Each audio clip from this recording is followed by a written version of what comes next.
Podcasting Project Korean Intangible Heritages.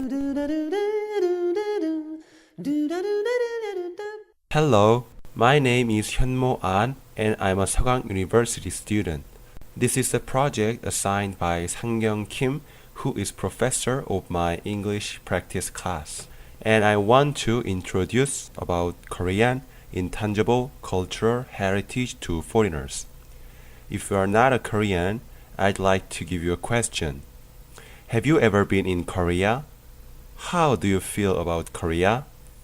Many people may answer this question as great, beautiful, and so on.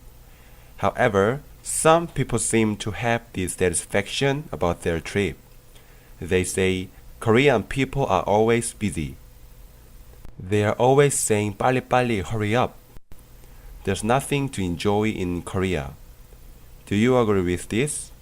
However, I can assure you that you are misunderstanding about Korea.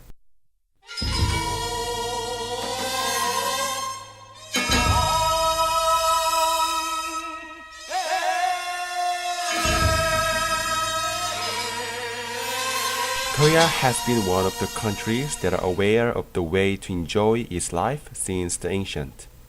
There are many beautiful important heritages of Korea. For example, performances, music, a sort of crafts, play, martial arts, and many other things. Besides, there are UNESCO-listed World Heritages. Among them especially, 종묘제례악 is the most famous intangible heritage to foreigners, also designated as the number one Korean important intangible heritage in 1964 December. 종묘제례악 is a group of instruments like an orchestra which performs only for the kingdom's anniversary. Its sound is majestic, mysterious, and beautiful. Even up to the present, it is shown on the first Sunday in May.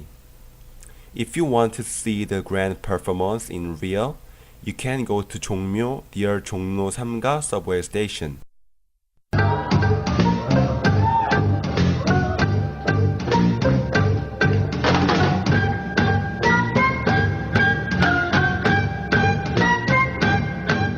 Have you ever seen an orchestra playing all instruments together? How do you feel about this? Are you still thinking Korean classical music is so boring? There's music that plays a movie OST. I believe you should have accustomed to the melody of Mission Impossible main OST. In the video clip, there's a group sound that plays this song. The funny thing is that they are using only Korean classical music instruments. As you see, Korean classical instruments have deep and various color of sound.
When we talk about the sound of Korean instruments, we can't ignore the 사물놀이.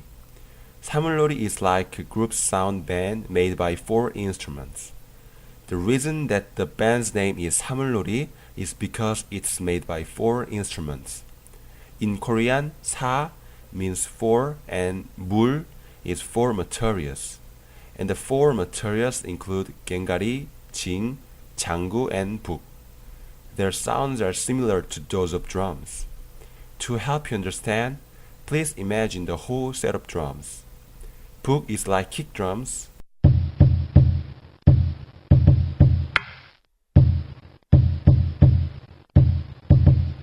장구 is snare drum.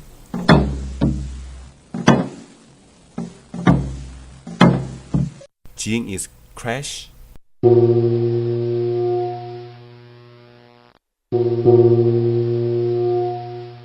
And 꽹가리 is hi-hats in set drums.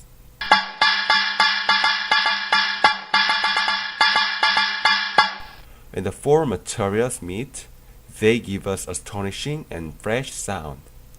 There's a real performance of 김덕수 사물놀이 패, who is the most famous 사물놀이 player in Korea.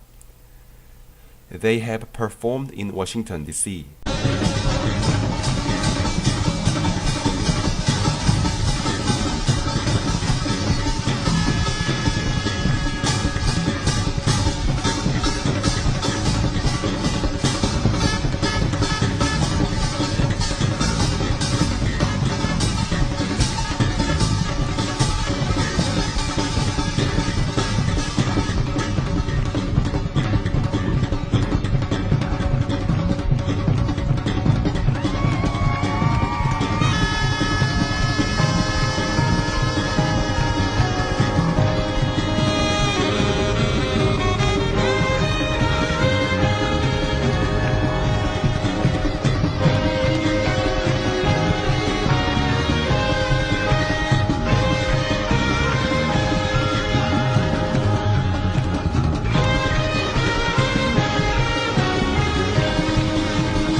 I prepared one more thing named 난타. The 난타 is kind of modernized form of the 사물놀이.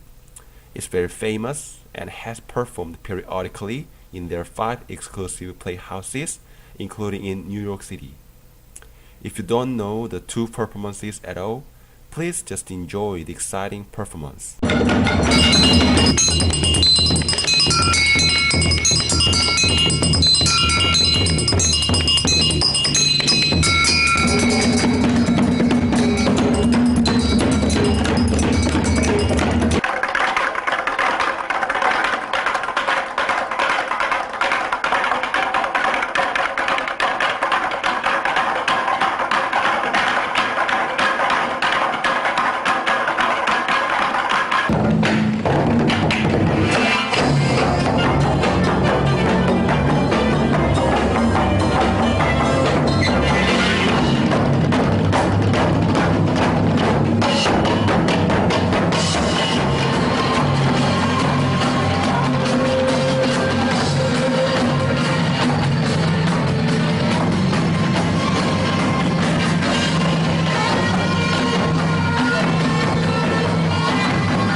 One reason that the intangible heritages are important is because of crafts.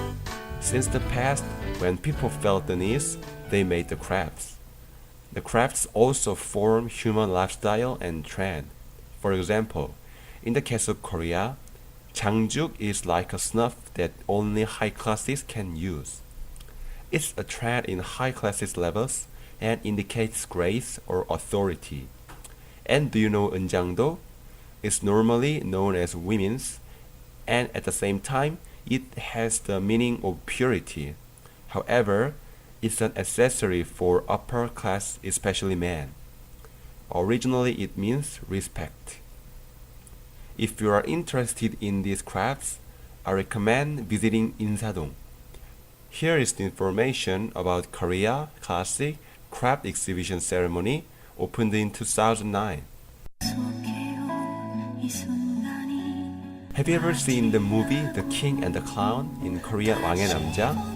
I personally believe that it well reveals Korean cultural beauty, especially tightrope walking scene played by Usokam, named Jangseng in this film, in the latter half of the movie is so amazing and beautiful. Although the walker seemed to drop from the rope, he never falls, but he rather shows more difficult skills. If you see the tightrope walking performance, you will meet the best performance and also many people who drop his or her mouth. The performer's joke is funny too.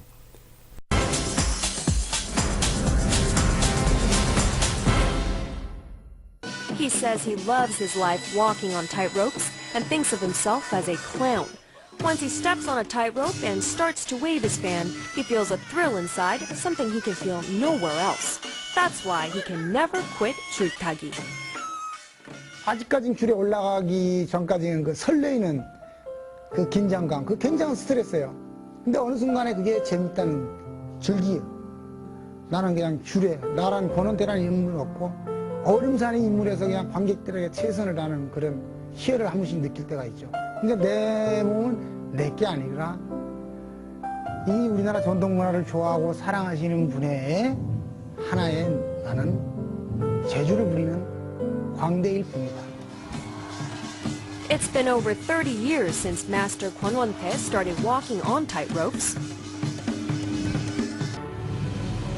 After 30 years of obscurity, he met a film that changed his life, The King and the Clown. The best scene from the film was the part where Master Kwon Won-tae performed a stunt on a tightrope. He spent days and nights teaching the actors. 거기에 몰입이 돼 있고 관객과 나와의 커뮤니케이션이 탁 떨어졌을 때 아주 재미있게 즐겁게 논다는 생각으로 하는 거죠. 그리고 또 내가 평생 해왔던 거, 내가 할 수 있는 일은 줄타기밖에 없어요. 내가 뭘 할 거예요, 줄을 그만뒀을 때. 그래서 나는 내 인생은 줄에서 줄로 끝난다. I have prepared quite many things but wouldn't show all those things, and I'm so sorry for my poor English expressions. This presentation is not enough to express Korean beauty. From September 28th, 2010, Bucheon World Intangible Cultural Heritage Expo will begin, lasting for 2 weeks. I believe it will be a good opportunity to see the real Korean intangible heritages. If you need more information, please visit the site below. Thank you for your listening.